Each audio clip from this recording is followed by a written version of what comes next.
There she is. All right, guys, there he is.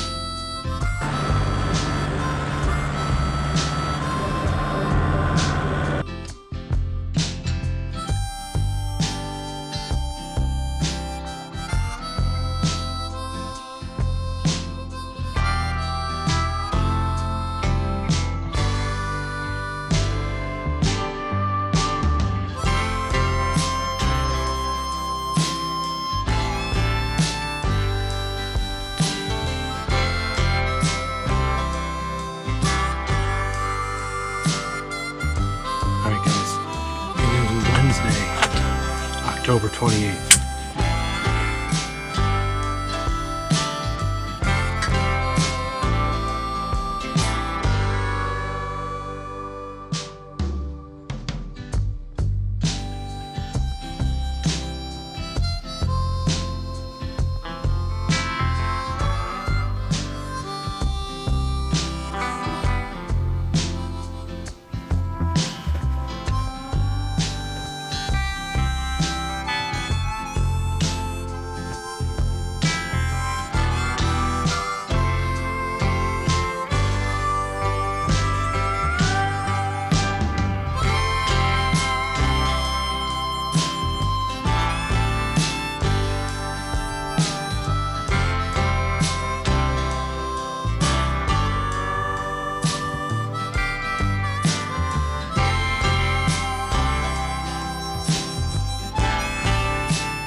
Good? Yeah, we're good.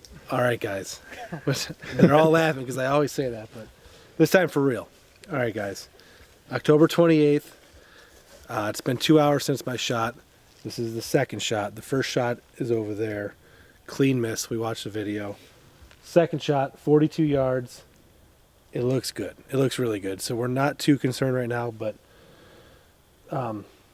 obviously I haven't gone past this point. The arrow looks good. There was some blood on the ground right here, so we're going to start tracking from this point, and hopefully 75 to 100 yards we find Massie in these woods. So I'm never the first to see it. Yeah. Okay. I don't think you want that. Oh, he's stiff. He's stiff. Yeah, he's been been dead a while.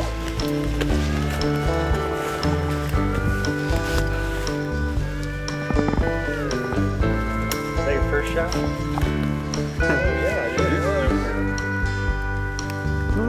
Shaved him. I did shave him.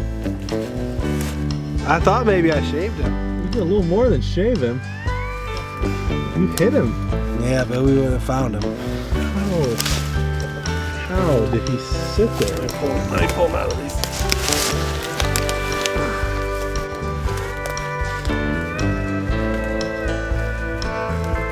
That's just heavy. I wonder how old he really is. He's got some mass to him, that's for sure. Too bad both sides are equal. And he's got some serious character. He does have character. And he is the biggest deer we had on camera this year.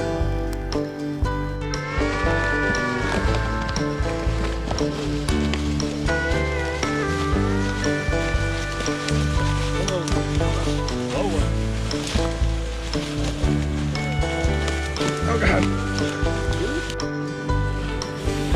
Mark it off at least? Don't question me.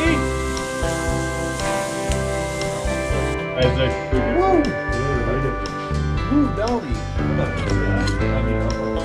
That's real juicy there. We got another one. That's what I call fresh.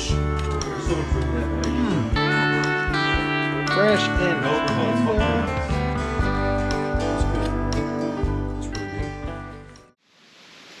All right, guys.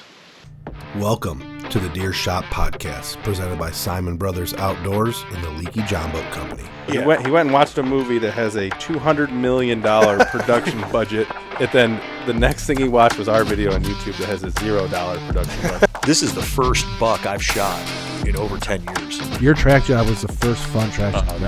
That kind of like, I think part of my life was influenced by that night. Then you miss him 3 times with a rifle at 70 yards on video for the whole world to see. That's what Caleb did. 5 years ago, we couldn't shoot a deer at 100 yards with a slug gun.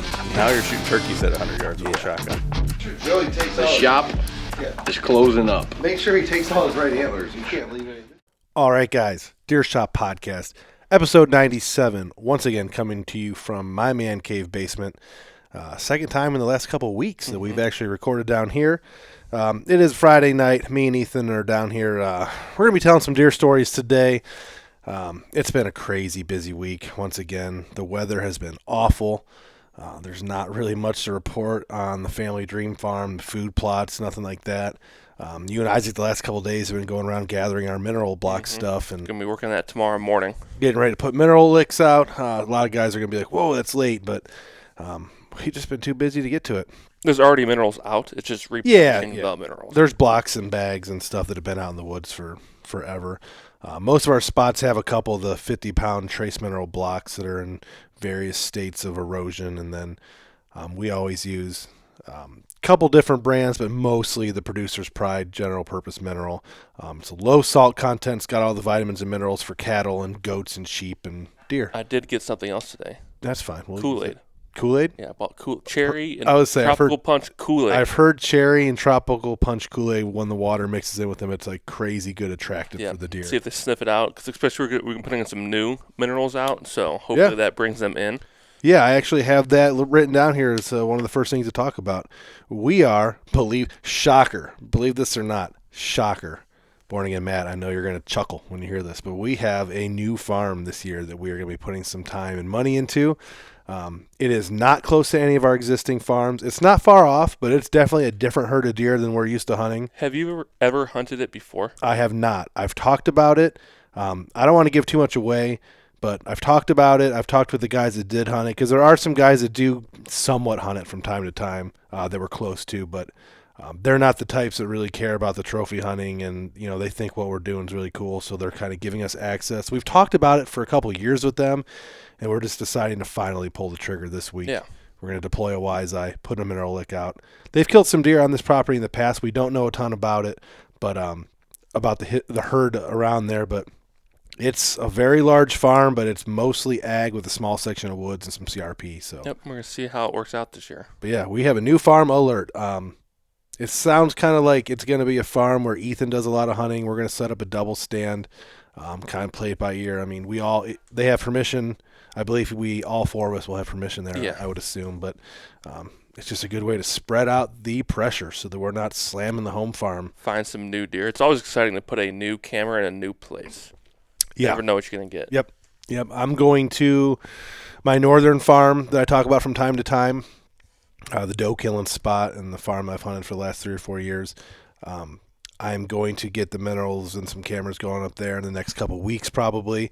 It's still being in the process of logged. So we talked about last fall how that farm, we didn't really hunt it much after gun season. I think I went out once during muzzleloader, watched a whole bunch of does. Didn't actually shoot at anything. It had a couple decent bucks late. It had a nice non-typical 150 class, mid-140s, 150 class non-typical that showed up during the rut that never hit one of my cell cameras. Naturally. Never hit a cell camera, hit my non-cells. It's because they know. Yeah, according to Luke, they know. That buck was around last year, so hopefully this year that buck's still there when they get done with the logging. It was supposed to be a winter-only logging operation, but the weather has not cooperated. It's been so wet that they didn't want to tear it apart. And here we are, almost June 1st, and I believe they're still finishing up the logging on this farm. So once all the logging is done, there'll be new trails. Bunch of tops going to be laying around everywhere for bedding. I'll have to reanalyze the farm, see if the stumps that I use for my licks are still there, if they got bulldozed out or drug over. But I'm going to try talking to the landowner, my buddy Chad. I'm going to try talking to him into getting a food plot in this fall if we can, time permitting. And it should be another nice, So side he farm. knows how to farm, too. He's a farmer. Yeah, he knows how to He'll know farm. what to do with the soil. I've been selling him on the, we plant a food plot in there. A, it's less you have to mow, so less gas you got to spend or fuel for the tractors. And B, every time they take a bite of that food plot, that's one less bean pod they're eating out of your field. So just think about that. The more they eat in the food plots, the less they're eating your crop fields. But we're going to be doing some work on a couple of those new farms here coming up. The coolest thing that's happened since our last podcast, because the content of this podcast is going to be about my heaviest buck I ever killed back in the 2020, kind of like a 2020 season recap.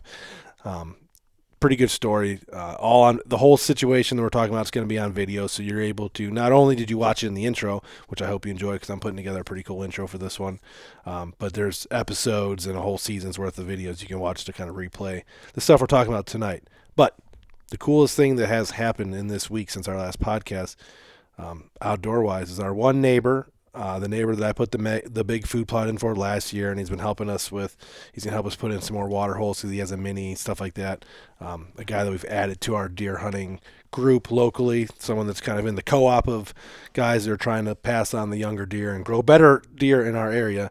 He was mowing a section of cattails behind his barn that probably hasn't been mowed, 10, 12 years. Yeah.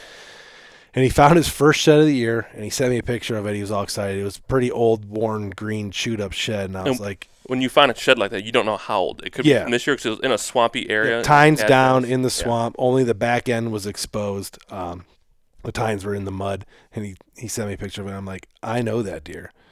And I scrolled through my pictures, and the rack that the side that he found, the antler that he found, was on the buck during the 2014 season. So that deer shed laid in the woods for over 11 years. It laid in this cattail swamp before our neighbor found it, our neighbor Eric. It's off a buck that we call Senior. We actually have 3 of his sheds, and our other neighbor, Mike, has a 4th shed, and now a separate neighbor, Eric, has a 5th shed. That deer was killed in the 2018 season as a 151-inch 8-point, just a monster of an 8-point, and one of the biggest body deer that we've ever had live around here.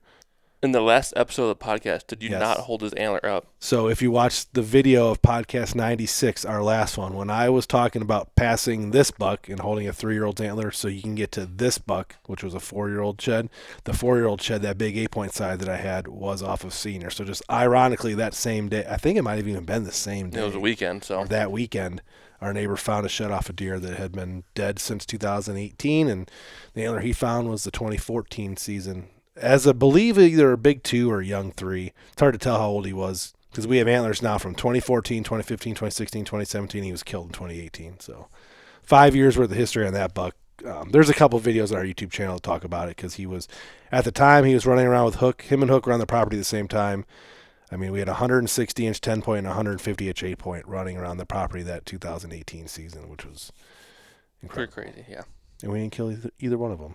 I was gone, so Yeah, I had an excuse. that's true. That's true.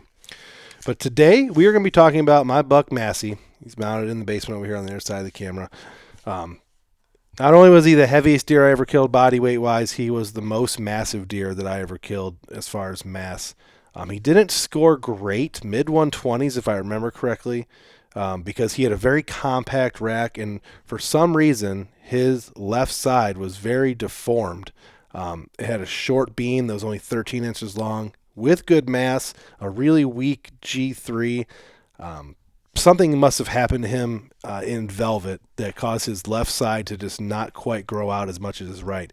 If he would have had both sides equal, I think his score would have been mid 130s to high 130s. We did the math on it. If you take his right antler, just would have extrapolated it to his left. But because that left side was weird, didn't score much. But that year, and we'll get into the whole situation, he was a no doubt shooter for me, at least 4 years old.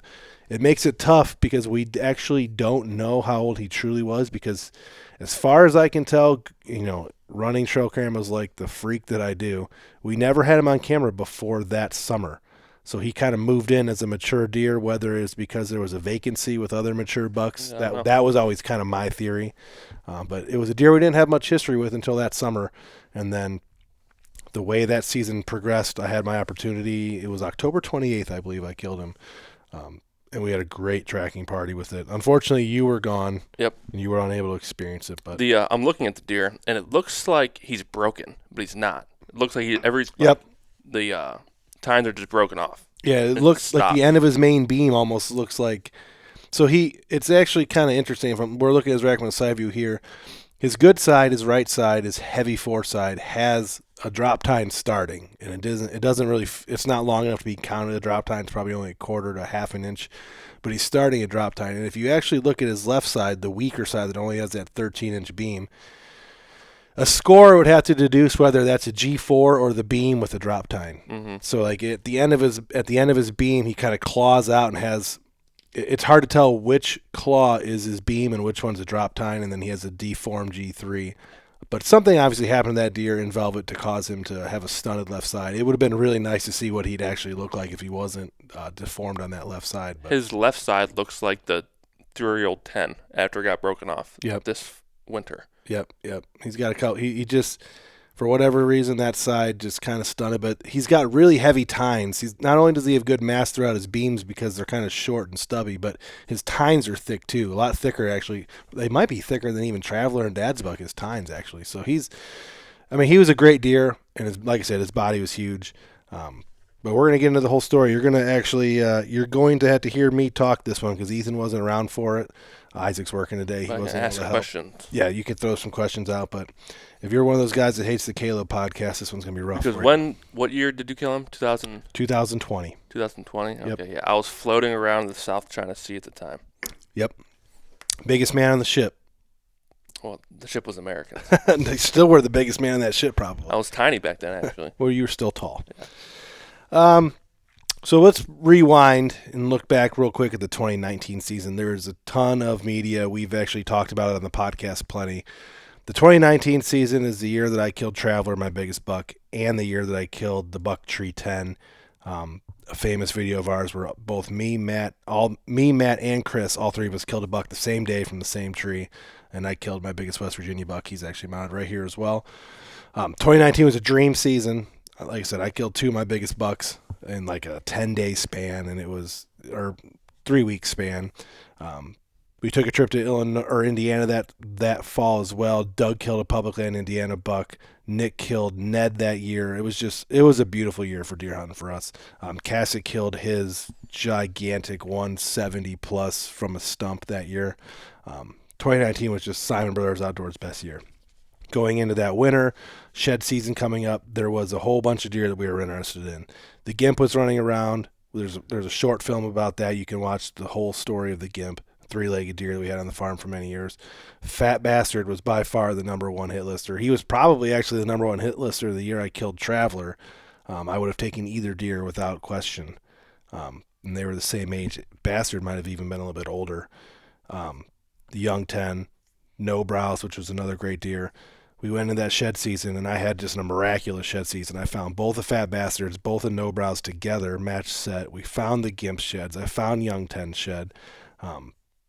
We get through March and April in the turkey season, and we were thinking, holy shit, like this is going to be 2021 is going to end up, or 2020, excuse me, will end up being our best year ever, because we just got done with 2019. We have all these bucks that are on the farm. We're finding their sheds on the farm. Couldn't ask for a better setup.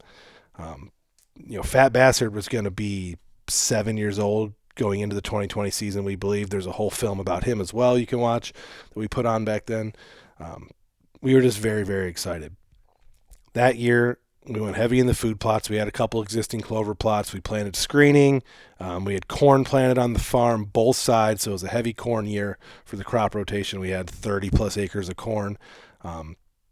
We had decided to take the mega plot, which was just a decently sized food plot at that point, and actually turn it into the mega plot. So that year is when we gave it the name the mega plot, because we expanded it at that year, 2020. I believe it actually ended up being like 2.25 acres. It was way bigger than it is now. We made it huge. We extended it out into a section of field that had been CRP for a very long time that the farmer wasn't planting, because there was oil pipes and wet spots, which we ended up mitigating, and we just made this massive food plot, set up for Fat Bastard actually, and we planted it in beans early. So it started off as a bean plot, well, half beans, half clover.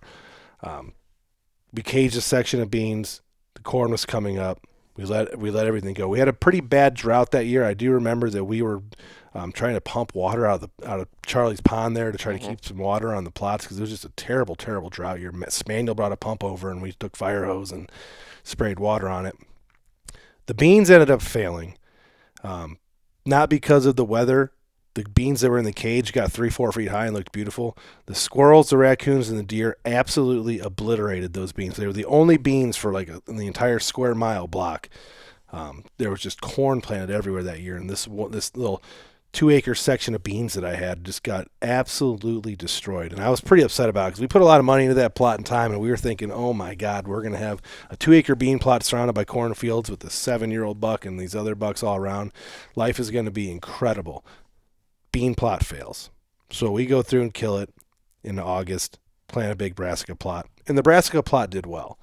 The key thing about Fat Bastard was this deer was a fall deer only. I only had one set of velvet pictures of him ever, and it was when he was a 3-year-old buck 4 years prior to this, and it was one sequence of pictures where he was running through a bean field with some other deer. And other than that, we had never had this buck in velvet ever. He would always show up October, maybe late September, mid-October. He went from a 9 to an 8, back to a 9.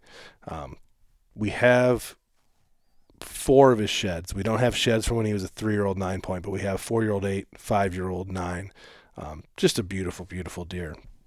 And we were very, very, very excited for him to show up in the fall of 2020.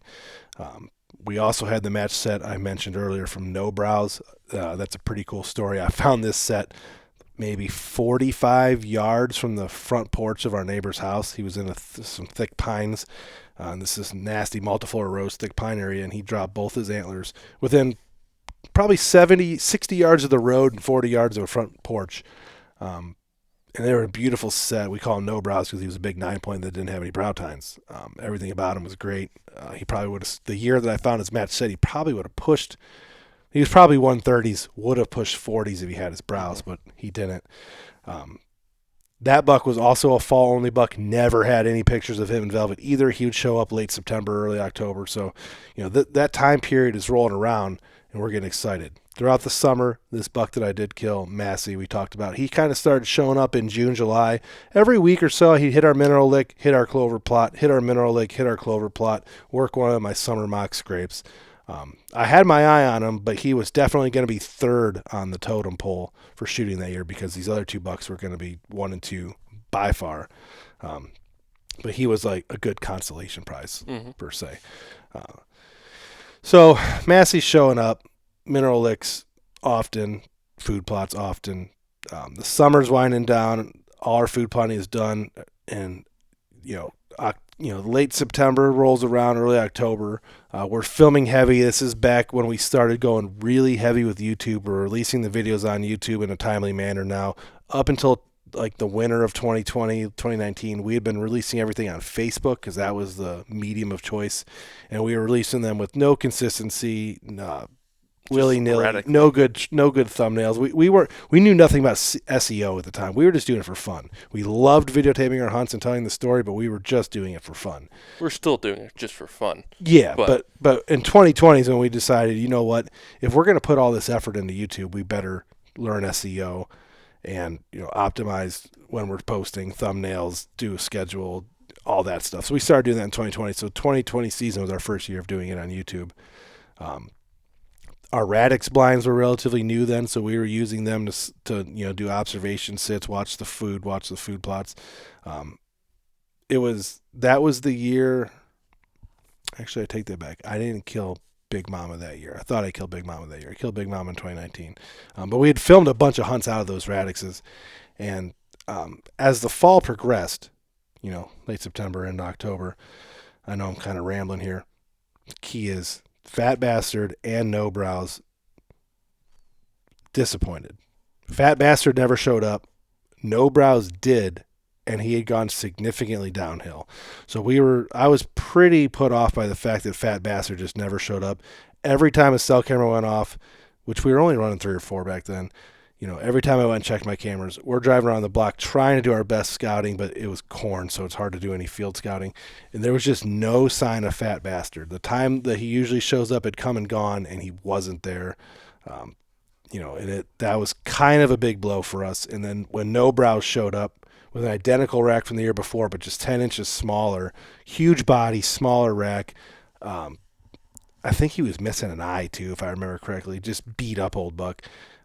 It took a lot of wind out of my sails. I was expecting to have multiple 150 class shooter bucks that year. Me and Isaac were doing the majority of the hunting. Luke was hunting his farm, and you were gone. So it's just me and Isaac on the farm, and we had, theoretically one for each of us.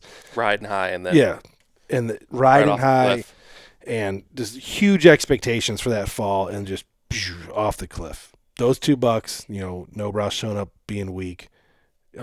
Fat Bastard not showing up at all. The Young 10 completely disappeared. The Young 10 was a really tall, tight buck with good tine length. He was probably only 2 years old, maybe 3. I found one of his sheds. I actually got pictures of him here at my house that fall after he had shed his one antler, or that winter. So we knew he was going to theoretically be around the area. Never showed back up. We've theorized what deer he may have become. I mean, he could have still just been hit by a car, died of VHD. We thought maybe he's the deer that ended up becoming Fat Nuts, which was the buck we kind of chased for a couple of years at Luke's farm, but no proof of any of that. There never really was another deer that kind of fit his description that we ever had on camera. So, he either moved off or just disappeared. And then the Gimp, which was not a high-scoring deer, but a deer we would have killed at that point in time just because of the history, and we knew he was going to be probably 8 years old that year, 7 or 8 years old. He disappears the week before deer season, sometime in September, late August, mid-September. We got video of him with a bloody ass being followed by coyotes right by the house, actually. And this is the part that's always been weird to me. He was being chased. He was being attacked by coyotes because he's probably getting arthritic and old. He actually bed in this old pine tree. I don't even know what you would call that tree. What's that tree where the oil's bubbling up now? It's like a fern, like a huge fern almost. It's this big bushy pine tree that's only 25 feet high but 50 feet long. Just takes up a lot of space. The Gimp was bedding in that a lot. I bumped him out of there a couple times on accident. We knew he'd bed there. He could literally watch the deer shop. If you're standing in our deer shop, you can see this tree. Mm-hmm. And we were fine with him bedding there. Having a mature buck bedding within 100 yards of the front door is kind of cool. I got pictures of him with a really bloody ass, coyotes in the area. A couple days later, I got pictures of him in that area again. The wound was kind of healing and scabbed over, but then that was the last picture I ever got with him. He went off somewhere and died, and we were never able to find his head. I looked and looked and looked and looked to try and find him, but we were never able to find his antlers. We have 6 of his sheds. He's the buck that we have the most sheds of ever, so I was pretty upset that we weren't able to find his antlers, but he was taken off the hit list at the end there, and that left Massy. Not to downplay him at all. Massey's still a great deer. But that he was the only buck left going into mid-October. Rut starting to, pre-rut starting to heat up. Scrapes are getting smoked. Deer are changing their patterns. And Massey was really the only buck on mine or Isaac's radar that year at that point. Opening day, I would have had an opportunity to kill him, but I got into. I don't know if I would have taken it then. Looking back, opening day that year, could have killed him. I was late to get into the blind. He showed up at like 3:41. I was watching the video stick, making my intro. He showed up at 3:41 in the food plot, broad daylight. He must have been bedding close, obviously, like he was the night I killed him. Just munching away on clover. It was a clover plot with a water hole surrounded by corn. Munching away, 3:41. I ended up getting in the stand that day about 4:30. Early season like that, it's light out till 7 almost. Yeah, so you he can was get in there late. Yeah, he was very early that day. So I didn't get an opportunity at him then, and I don't know. I probably wouldn't have taken it then. It's one of those things where you should never pass a buck on day one that you kill on the last day. But at that point, it was September 28th, I think. I was still expecting Fat Bass. A couple days after the season started. Mm-hmm. Was it in the same plot that you killed him in? Yeah, it was opening day in the same plot I killed him in. But I was expecting Fat Bastard still to show up, so I probably would have passed him unless the video was perfect. But regardless, season's progressing. I'm hunting everywhere but that food plot. I remember specifically that year, I avoided hunting that food plot all of October just because I knew that if I did hunt it, I would have an opportunity with this buck, and I wanted to wait until I could see whether Fat Bastard shows up or another shooter moves in. So we skip out on hunting that food plot for the entire month of October after opening day. I hunt a couple different spots, and I have encounters with some deer, some decent bucks, but our trail cameras aren't showing anything new. No new bucks showing up. Just Massy every once in a while. About every third or fourth day, I'd get them on camera, usually after dark at that point. But the last weekend of October, Halloween weekend, was the 28th. Cold front moving in. So, it's funny watching the videos. Usually on October 28th, the trees still got a decent amount of leaves on them, and they're turning. But for whatever reason, most of the leaves in that area by that time had already turned and dropped. Because as you saw in the intro video, there's a lot of footage of me looking deep into the woods with my camera, and I could see them. But October 28th, super cold front moving in. I believe it was like a Friday night, maybe even a Saturday night, so we knew that all the boys would be available if anything went down with this cold front moving in. I made my decision. I'm going in there. I'm going to hunt the Seafield food plot. And, if Massey shows, I'm definitely going to take him. So I got in early, did the whole filming gamut. Did my intro, set my cameras up, everything. Early on, some does worked through. We're feeding the food plot. And there was a younger 3-year-old buck. We ended up calling him, what did I end up calling? Driveway buck is what we ended up calling him, I believe. Sure. I don't know. I wasn't around. Yeah, driveway buck is what we called him. He was a 120-inch 3-year-old 8-point. I watched him get up out of his bed and hit a scrape and start working the scrape. Probably about 100 yards into the woods, directly upwind, everything perfect. The night progressed. Things were slow. It was getting cooler, and a tree fell. I remember specifically that a tree, like an old rotten ash tree, because we got a bazillion ash trees around here. An old ash tree fell and made this big crash. And right after that, I'm watching my binoculars. I watched that 3-year-old 8-point we call the driveway buck get up, kind of like maybe run like 20 yards, stop and look around. And behind him, Massey had also got up, was bedded somewhere in there by him there, and he had moved in a little bit closer. And he's just slowly making his way towards the food plot where I'm sitting.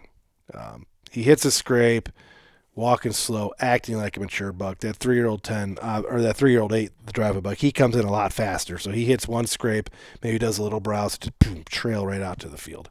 Massey is the deer I'm focused on. I'm trying to film him through the trees. It's getting darker. I got 2 angle cameras going on. He's hitting scrapes, stopping, looking around, browsing a little bit, walk 10 feet, look around, coming in very cautiously. The tree obviously spooked him. He might have even heard me get in my stand because he was only bedded maybe 100 yards away, a couple hours prior to that. So he was a little bit on edge.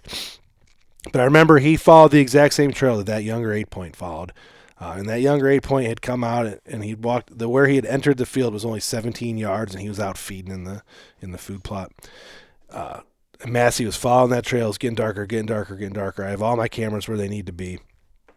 He comes out that trail, pops out into the field at 17 yards, makes a quick turn, and is walking slowly to the north.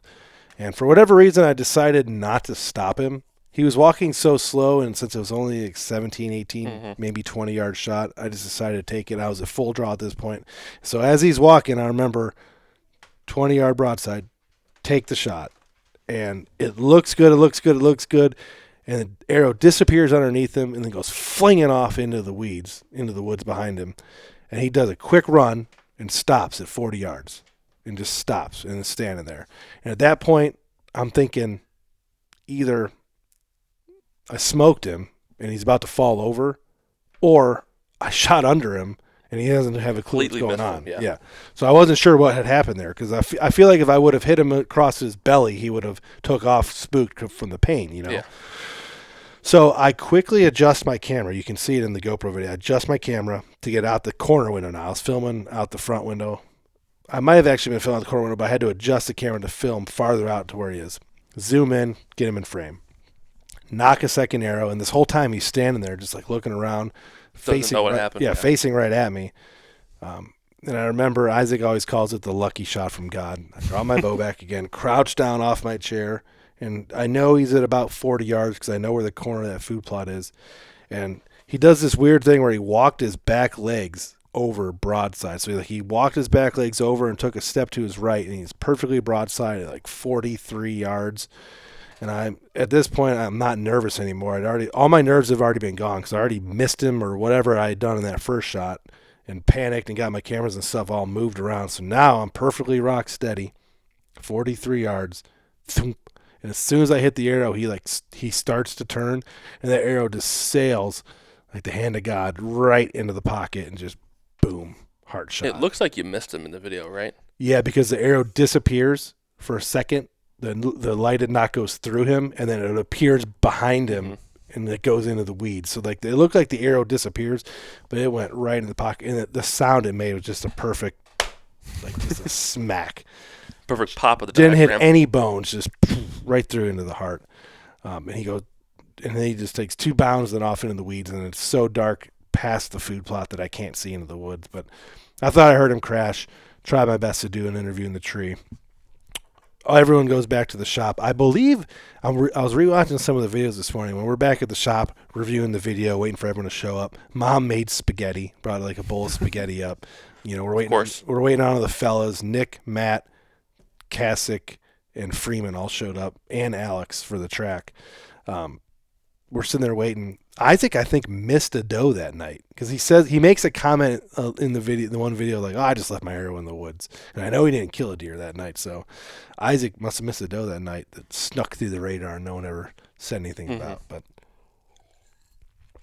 so everyone shows up. We watch the video. They're all making fun of me for my first shot, and then we're watching the video, the second shot, and it's just perfect 10 smoke show. So we rip the side by sides up into the food plot, do an interview.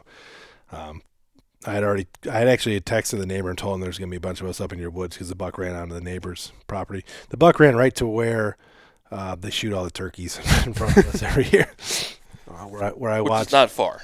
No, I watched a young man shoot a turkey there this spring on opening day in the same exact spot this buck died. So we go in there.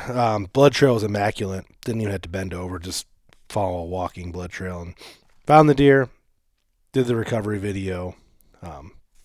Everyone got to put their hands on him, drug him out. And that's when we first noticed when we were dragging him out. It's like, dude, this deer is thick. Just a thick guy. Just a thick boy. I don't know if it's because maybe it made his rack look a little bit smaller. I don't know, but he was just such a large-bodied deer. We did like interviews in the woods, interviews in the food plot. That's back when we were just getting, like we said, we're getting into the SEO, we're getting into the YouTube. So we filmed the shit out of that thing. There was 3 camera angles of everything. And got him back to the shop, weighed him on the scale. I believe he weighed 220 or like 222, somewhere in the 220 range, which was the heaviest deer that we had ever weighed. Unfortunately, I don't think we had weighed deer prior to that year, so that was the first year that we were weighing deer. But he still is the heaviest deer that we've ever weighed in there. Isaac's buck that he killed the next year might have been heavier, the 7-point, but our scale was broken. So something broke the scale in between me weighing Massy and Isaac shooting his buck. But we popped the inner-tendies out, had a nice deer party, got drunked up, ate some food. Alex brought his buck over that he had just shot like a week before that. It was in a trash bag getting ready to go to the taxidermist. We took a bunch of pictures. I remember that. Sal's giver ended up showing up late that night for the buck party. He wasn't there for the track, but he showed up for the buck party. But it was just a great year.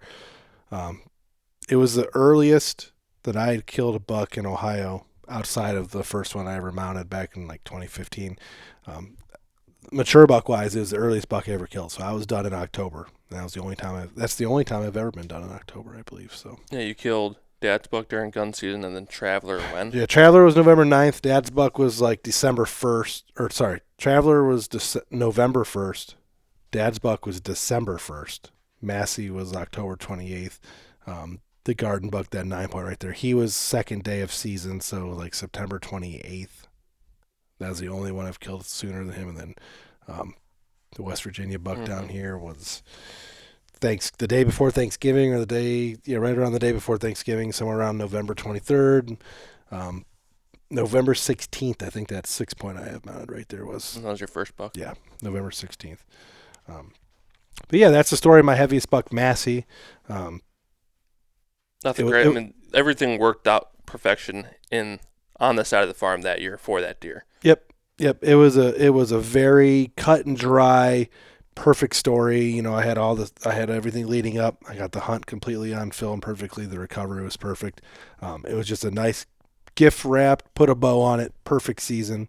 A great follow up to my 2019. Obviously, I was hoping for some bigger deer, but at the end of the day, it doesn't really matter if you're killing mature bucks, whether they're 130, 140, 160. A mature buck is a mature buck. Would I have loved for him to be a 160-inch fat bastard? Of course, but that's just not the hand of cards we were dealt that day. So you killed him in the way that a lot of guys hate nowadays. It's a perfect manicured food plot in a box blind. Yep. That was the only buck that I've ever killed from a box blind.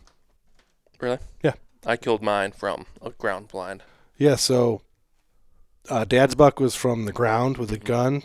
Traveler was from a tree stand. The West Virginia buck down here was ground from a gun. That first 6-point was ground with a bow. The garden buck was tree stand. So yeah, he was the only buck I've ever killed out of and we say box blind loosely. It's a cloth elevated stand. It's an elevated cloth sided. The Radix, you've seen them in our videos. Elevated stand. It's been in that spot. That stand has been in that spot since 2019. So this will be 2025. This will be the seventh season that it's funny you're naming yardages of trails, 17 yards and then 40 yards. It's the food plot's the same exact thing. Every deer that I saw in that food plot came out 17 yards and then went to the 40 yard spot. That trail there where they come out, it's where I have the camera. Mm-hmm. So like we put the cell camera in the fall on this tree, all the deer walk right past it. It's just they're historical trails. 5 years later, the deer are all using the same exact trail. That's what they talk about, the edge entrance. It's not a clean cut edge. It's woods. Briar field. So it's funny that side of the food plot is we call it a hard edge, right? So it's got thick hard edge, as in it's got food plot goes up to, like Ethan said, a bunch of briars, falling down trees, thick woods. They had to come to the edge, look around, and step out. The side that the Radix is on, our stand is on, which is the opposite side if you're looking at a corner per se, with water in the corner actually. That's a soft edge. So that is, you're standing at the edge of the food plot. You can look into the woods 100 yards and see. It's we've cleaned it up. So there's a hard edge and a soft edge. I have had, so this year, the split ear 10-point, which is going to be the buck, or last year I should say, the split ear 10-point, which is the buck we're going to be hunting this year. I had him come on the soft edge a couple times. He came right underneath the stand. He wrecked that scrape right there, which is right under the Radix. Comes right underneath that stand and heads on the field. But it'll be interesting to see how they use it this year. I mean, if all goes according to plan, I would love to duplicate what we just talked about with the split ear buck this fall. Because he'll be doing some changes to that plot, though. We're putting screening in. Yeah, and that year, effectively, since it was a cornfield, effectively it was screened. So the plot went, the edge of the plot was standing corn, 5 acres. So it effectively had a screen that year. We just got to figure out how we want to screen around that plot. It's going to be the field that was clover that year, or the field that was corn that year, is going to be clover and alfalfa this year. Hay. So then winter, our plot, which was clover that year when I shot him, is going to be a brassica mix. I believe we're going to plant buckwheat and cowpeas first, kill them and till them in August to help enhance the soil. But we're going to have a screening, funneling the deer by the stand somehow or another. Or maybe we might even only have screening to like block our entrance. So screening. I'm going to work on maybe if we walk the edge of the field and come in, I'll have screening all the way up to the radix so that it kind of blocks our entrance, and then the rest of the plot will be wide open. Something like that. And we got some stand changes to do on that side of the farm as well. We're going to take some deep wood stands and put them on the edge. Yeah, we've kind of been talked by Nick and Luke. Nick and Luke, who have killed some mature bucks the last couple of years, unlike me and you, have talked us into maybe eliminating some of the stands that are far into the woods. And during the rut, if we want to hunt some of the deep wood stuff, bring a hang and bang. But we're going to eliminate some of the deeper stands and hunt a lot more edge this year. We think that's going to be key. Besides reducing pressure, obviously we've talked about that a bunch. We're going to try to reduce pressure by getting the new farms and just being busy and hunting less. We're going to try and keep the main bulk of the woods as untouched as possible, throughout most of the season. Rely on our cell cameras with external batteries in some of these locations to give us the information we need to know, and not check regular cameras and not dive into the middle of the farm in November and just kind of let things flow towards us. Yeah, Caleb, the other day we were checking trail camera videos or cards, and he's like, I have some complaints about these new Brownings because the batteries seem to die. The batteries were not dying. Caleb just takes a longer time to check them now that he's a father. Yeah, I'm not checking cameras weekly anymore. I'm checking them maybe 2 to 3 weeks at a time. I used to check trail, if you look back at my computer, I used to check trail cameras, the non-cell cameras, literally weekly for years on end. I would do a once a week trip into the woods to check all my trail cameras. And that has really started to peter off to where I'm 14 to 21 days in between camera checks now. Which is a good thing. Yeah, which is a good thing. I would love to be at a month. I would love to check the regular cameras just once every month, which might start happening, honestly. If we dial in all our cell cameras here in the next couple weeks, get our cell cameras dialed into the velvet spots, we won't have to do very much trail camera checking. We're going to have to buy some more summer cell cams. Yep, we're going to buy some more Wise Eyes. I do have those 4 for sale still. No one's really reached out to buy those 4 cameras, so I might list those on Facebook Marketplace. But we definitely need to buy at least 3 or 4 more cameras. There's no cameras in Kentucky, and we've run out. There's no cameras in Kentucky, and there's no cameras in West Virginia either. So there's supposed to be 2 in West Virginia, at least 2 in Kentucky, maybe 3. We'll see what the fields look like when Ethan gets down there, but we're going to move some cameras around. But this is the 3rd week in a row we've had some deer content. Not sure what we have in store for you guys next week. We could do a complete 180 and do some fishing maybe. Yeah, the plan was to bring you guys some fishing content this week, but with Luke's work schedule, Isaac's work schedule, it just didn't work out. And I've been talking to Danny Svoboda about getting him on to talk about some fishing a little bit too. So next week might truly be a fishing podcast, so we might switch gears just a little bit into the fishing stuff. But we do have some huge, huge plans for the podcast this summer. I got some really good guests lined up. We're bringing Zach Haas back to talk about water.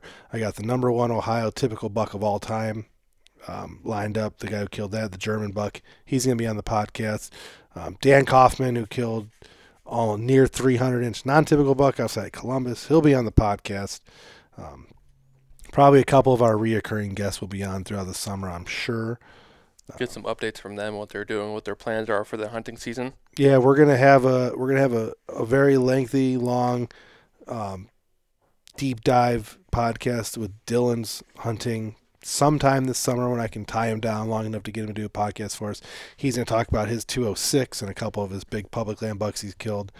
And before we know it, it'll be August and we'll be at the Medina County Fair. That's coming up. We'll probably be podcasting from there a bunch. We're going to be running a booth with Wild Time TV. Once again, 3rd year we're running the booth. If you want to meet us, that's the place to come. I'll be up there every single night for 3 to 7 or 4 to 7 whenever they have it open. So if you want to meet us, we'll be advertising that as we go. But we'll be up at the Medina County Fair. And then Jay will be in Alaska, and we'll be getting ready for Kentucky real soon. So we'll have a shark fishing trip between the fair and Kentucky. Yes. And then there is going to be a shark fishing episode. We'll probably record a podcast. I'm assuming we're going to record a podcast from the beach. We said we were going to do it in the past, and we never have, but I don't see no reason why we won't record from the beach. And then we're going to have a special for the 100th. I know I've said this multiple times, but we are going to have a special episode for the 100th, which is coming up soon, a couple weeks.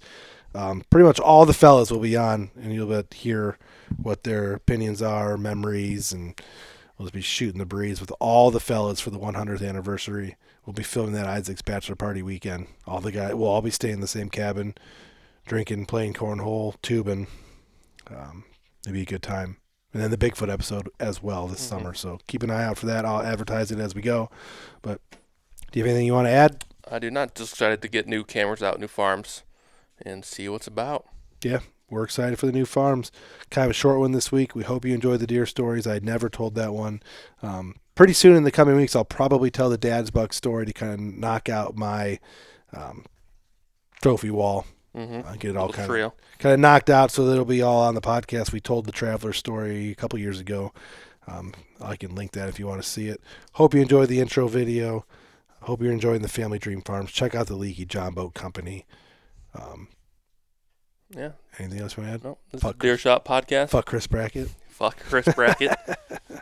Episode 97, and we are out. Out. I rattled mine in. Wind coming directly this way, hitting him in the back of the head like a moron. But when I first saw him, he was sniffing the wind hard. He was like 100 yards in, sniffing the wind hard. He comes out, wind at his back. Who's the one behind him? That's the 8-point. I fucking missed him. Fucking missed him at 20 yards. Wait, you missed this I dude? fucking missed him at 20 yards. And he stops at 42. Looks at him. Right here, I'm looking to see if he has a hole. You fucking loser. I'm looking to see if he has a fucking hole. I'm like, he's gonna go down. I thought I smoked him. I'm like, oh my god, he's not dead, and he's not running.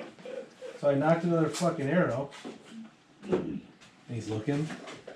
42 yards. Okay, this is the video you sent us. Yeah, 42 yards. Okay.